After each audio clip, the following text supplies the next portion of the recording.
एक दिन रामकिशन अपने भांजे सुरेश को अपने घर ले आता है। सुरेश को देखकर उसकी मामी कहती है, ये क्या, आप इस सुरेश को यहाँ क्यों ले आए? और इस पोटले में क्या है? सुनीखा, ये सुरेश के कपड़े हैं और आज से मेरा भांजा मेरे साथ ही रहेगा। ये बात सुनकर सुनीता के तो होश ही उड़ जाते हैं। ये क्यों हमारे साथ रहेगा? इसे इसके चाचा के पास छोड़कर आए, अभी इसी वक्त। मेरी बहन और जीजा जी के मृत्यु के बाद अब सुरेश की सारी जिम्मेदारी मेरी है। सुरेश के माता पिता की अचानक से मृत्यु हो गई थी और रामकिशन अपनी बहन से बहुत प्यार करता था, इसलिए वो सुरेश को अपने घर ले आया था। परंतु सुनीखा को ये बात अच्छी नहीं लगी। दिन ऐसे ही बीत रहे थे। सुनीखा सुरेश को रामकिशन के साथ खेतों में काम के लिए भेजती थी। अपने बेटे बिरजू को खूब स्वादिष्ट खाना बना कर देती थी और सुरेश को रूखी सूखी रोटी खिलाती थी। कुछ सालों बाद सुरेश और बिरजू बड़े हो गए थे। ए सुरेश, आज पूरे घर की अच्छे से सफाई करना और मार्केट से ये सब सामान ले आना। आज मेरा बेटा 10 साल बाद शहर से अपनी शिक्षा पूरी करके आने वाला है। मैं नहीं चाहती कि उसके स्वागत में कोई भी कमी हो, समझा? सुरेश बाजार से सामान लेने के लिए निकलता है और नदी के पास जाकर उदास होके बैठ जाता है। तभी वहां उसका परम मित्र आता है। क्या बात है दोस्त, आज मामी ने फिर डांट दिया क्या? अरे नहीं राजू, अब तो मुझे उनसे बातें सुनने की आदत हो गई है। आज बिरजू अपनी शिक्षा मुकम्मल करके लौटने वाला है। मेरी भी इच्छा थी कि मैं भी शहर जाकर पढ़ाई कर सकूं, लेकिन मामी ने मुझे जाने नहीं दिया। हाँ, क्योंकि वो तुम्हारी माँ नहीं बल्कि मामी हैं, इसीलिए वो हमेशा से तुम में और बिरजू में भेदभाव करती आ रही हैं। सही कहा तुमने दोस्त, मेरी माँ नहीं है, इसीलिए आज मैं इस हाल में हूँ। मुझ जैसा बदनसीब इस दुनिया में कोई नहीं होगा, कोई नहीं। कुछ देर बाद बिरजू शहर से अपने गांव आ जाता है। बिरजू को देखकर सुनीता बहुत खुश थी। उन माँ बेटे का प्यार देखकर सुरेश की आंखों में आंसू आ जाते हैं और वो घर से निकलकर नदी के किनारे जा बैठता है कि तभी उसे एक घायल पक्षी नजर आता है जिसके एक पंख में कांटा चुभा हुआ था। सुरेश वो कांटा निकालकर उस पक्षी को उड़ा देता है। दूर से ये सब एक साधु बाबा देख रहे थे। वो सुरेश के पास आकर कहते हैं, बेटा, तुम बहुत भाग्यशाली हो जो तुमसे किसी का दुख नहीं देखा जाता। आजकल इस धरती पर ऐसे लोग बहुत कम हैं जो दूसरे के दुख को अपना दुख समझे। तुमने उस पक्षी की तकलीफ को दूर किया, परंतु तुम मुझे बहुत तकलीफ में लग रहे हो। फिर सुरेश ने अपनी पूरी कहानी उस साधु बाबा को बताई। परंतु मैं जान चुका हूँ कि तुम बहुत भाग्यशाली हो। देखना, एक दिन तुम बहुत बड़े आदमी बनोगे। सुरेश ये सब सुनकर बहुत खुश होता है और वो घर चला जाता है।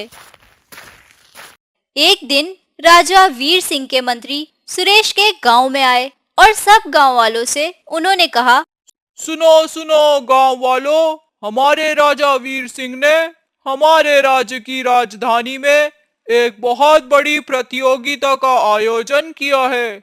जो भी इस प्रतियोगिता में जीतेगा उसे उस राज्य का अगला महामंत्री घोषित किया जाएगा। इसीलिए सभी गांव वालों से राजा वीर सिंह का ये अनुरोध है कि सभी गांव के युवान प्रतियोगिता में भाग लें और अपना भाग्य आजमाएं।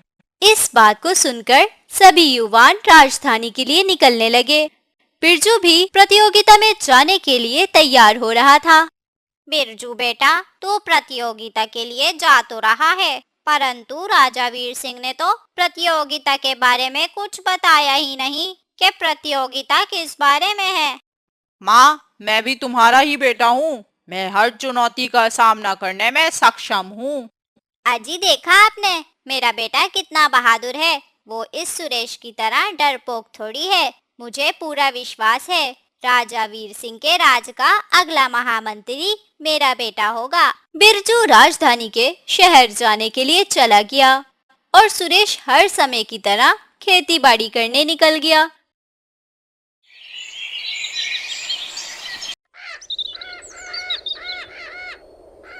कुछ दिनों बाद उन्हें पता चला कि जो युवान राजधानी गए थे उनको राजा वीर सिंह युद्ध में भेजने वाले हैं।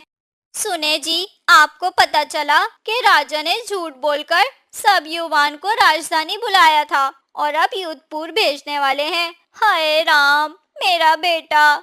इससे अच्छा तो इस सुरेश को भेज देते हम। युद्ध में इसकी मृत्यु भी हो जाती तो क्या फर्क पड़ता, वैसे ही बचपन से हम पर बोझ बना हुआ है। सुनीखा, ये कैसी बातें कर रही हो तुम? माना कि राजा ने ठीक नहीं किया, परंतु मेरे भांजे के बारे में इस तरह बोलने का कोई अधिकार नहीं है तुम्हें। मामी, आप हमेशा मुझे इस तरह क्यों कोसती हैं? आपने हमेशा बिरजू और मुझ में भेदभाव किया। मैं आपको मां सम्मान समझता हूँ, परंतु आपने कभी मुझे अपना बेटा नहीं माना। और मानूंगी भी नहीं। तू मर ही जाए तो अच्छा है, धरती पर बोझ बना हुआ है। सुरेश अपनी मामी की ये बातें सुनकर राजधानी चला गया और दरबार में राजा वीर सिंह के सामने खड़ा हो गया। क्या बात है युवान, इस तरह मुझे क्या देख रहे हो? मेरा नाम सुरेश है, सुंदरवन के गांव से आया हूँ। क्षमा करना महाराज, पर आपने झूठ बोलकर प्रजा का विश्वास तोड़ा है। आपने झूठ बोलकर सब युवानों को बुलाया और अब उन्हें युद्धपुर भेज रहे हैं। क्या आपने सोचा कि जब उन युवान के परिवार वालों को ये बात पता चलेगी कि उनका बेटा युद्ध में मारा गया है, तो उन पर क्या बीतेगी? युवान, क्या तुमको पता भी है कि तुम किससे बात कर रहे हो? क्या तुमको डर नहीं लगता? डर किस बात का महाराज? मैं इस धरती पर बोझ हूँ। इस धरती पर कोई ऐसा नहीं जिसको मेरी मृत्यु से फर्क पड़े, परंतु एक माँ है जो अपने बेटे के युद्धपुर जाने के बारे में विचार करके वहां से कांप रही है। आप कृपया करके उस युवान को गांव वापस भेज दें और उसकी जगह मुझे युद्ध पर भेज दें। मैं आपसे हाथ जोड़कर विनती करता हूँ महाराज। मुझे इस युवान से अकेले में वार्तालाप करना है। महाराज की आज्ञा पर सब दरबार से बाहर चले गए। तुमको ऐसा लग रहा है कि हमने झूठ बोलकर सब युवान को युद्ध में भेजा है, परंतु सब युवान सुरक्षित हैं। मैं तो मेरे राज्य में एक साहसी और धैर्यवान युवान की खोज कर रहा था जो राज पर आए संकट का सामना कर सके। मैं कुछ समझा नहीं महाराज। हमारे राज्य में एक राक्षस आ रखा है जिसने सभी प्रजा में आतंक फैलाया हुआ है। प्रजा दूसरे राज्य में जाकर आश्रय ले रही है, इसीलिए मैं चाहता हूँ कि कोई साहसी जाकर उस राक्षस को मुक्त कर सके। महाराज से आदेश लेकर सुरेश दक्षिण की ओर जाने लगा और सुरेश ये जानता था कि वो राक्षस उसकी जान भी ले सकता है, क्योंकि वो राक्षस बहुत शक्तिशाली था। जंगल के बीच उसे वो साधु बाबा मिलते हैं। साधु बाबा, मुझे आशीर्वाद दें कि मैं राज पर आए संकट का सामना कर सकूं और उस राक्षस को मुक्त कर सकूं। मेरा आशीर्वाद तुम्हारे साथ है पुत्र, किंतु जब तुम उस राक्षस को मारो तो उसके हाथ में एक चांदी का कंगन होगा। उसी में उस राक्षस की जान है। जैसे ही वो कंगन उसके हाथ से निकलेगा, उसकी शक्ति कम होने लगेगी। सुरेश साधु बाबा की बात मानकर आगे बढ़ने लगा। जब वो दक्षिण सीमा पर पहुंचा तो उसने देखा कि राक्षस कैसे प्रजा पर अत्याचार कर रहा है। सुरेश उसके सामने जाकर खड़ा हो जाता है। अचानक से सुरेश को देखकर वो राक्षस चौंक गया। उस बात का फायदा उठाकर सुरेश ने अपनी तलवार निकाली और उसका चांदी का कंगन काट दिया। कंगन उतरते ही राक्षस की शक्ति कम होने लगी। फिर सुरेश ने उसकी गर्दन पर तलवार मारकर धड़ से अलग कर दी। ये देखकर सब गांव वाले बहुत खुश हुए। कुछ दिनों बाद सुरेश दरबार लौटा।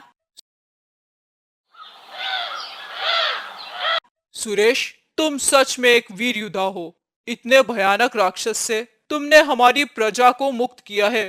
तुम्हारी इस साहसी को देखकर मेरे मन में एक बात आ रही है। मेरा कोई पुत्र नहीं है, सिर्फ एक पुत्री है। मेरे बाद इस राज का कोई तो राजा होना चाहिए, किंतु कुछ राज नियमों के अनुसार मैं तुम्हें राजा नहीं बना सकता। इसलिए मुझे लगता है कि तुम मेरी पुत्री से विवाह कर लो, तो मेरे जमाई के संबंध से तुम इस राज्य के राजा बन सकते हो।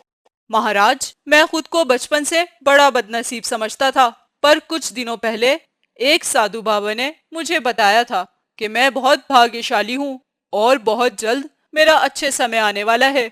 आज आपके सम्मान से यह साबित हो गया कि साधु बाबा की बात सच थी। राजा वीर सिंह ने सभी युवाओं को छोड़ दिया था। बिरजू घर जाकर सुरेश की वीरता के बारे में अपनी माँ को बताता है। अब बिरजू और सुनीता का भी सुरेश को लेकर नजरिया बदल गया था। वो अब सुरेश के साथ प्यार से रहने लगे।